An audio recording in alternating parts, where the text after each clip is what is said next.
A Rockford man, a former Boylan High School football star, tries to clear his name and his reputation. Over the last few years, Demry Croft was charged with some serious crimes. He was never found guilty of any of them in a court of law. Now, Croft has decided to speak out to give his side of what happened. He reached out to our Scott Leber to do that. Scott joins us now. Scott.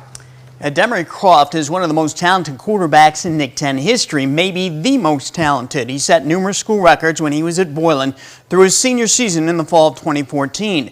National Scouting Services rated him one of the top dual-threat high school quarterbacks in the nation.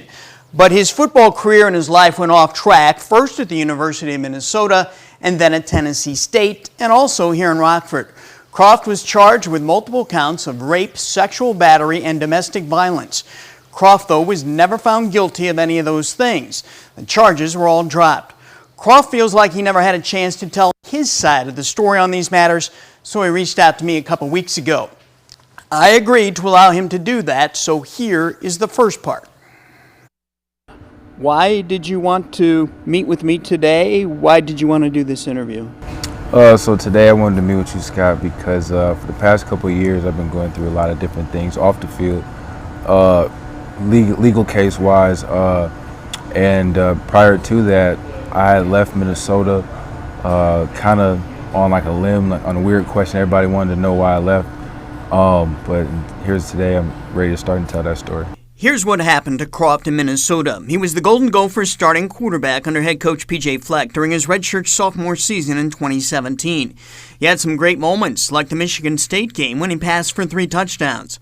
Against Oregon State, he had a 64-yard touchdown run.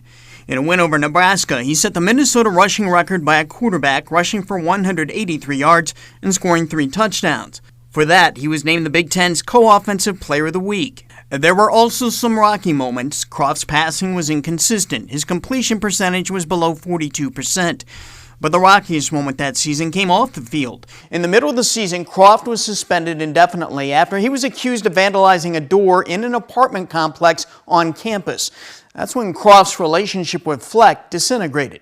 We had a fallout when he said I damaged a door, and he told my teammates that I broke down a girl's dormitory room. I kicked it in, actually, and that never happened.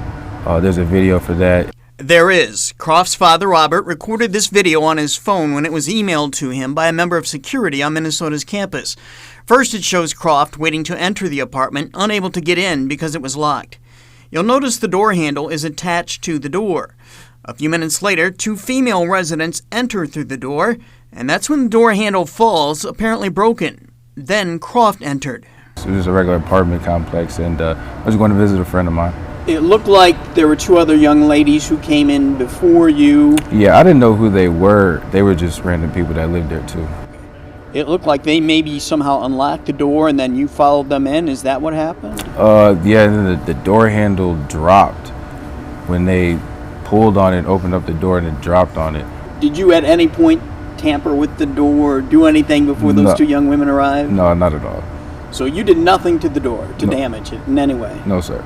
Croft was ordered to pay for part of the damages to the door, along with being suspended temporarily from the football team at Minnesota. The damage to the door was nothing compared to the strain that was put on the relationship between Croft and Coach Fleck. I was indefinitely suspended like right after that had happened.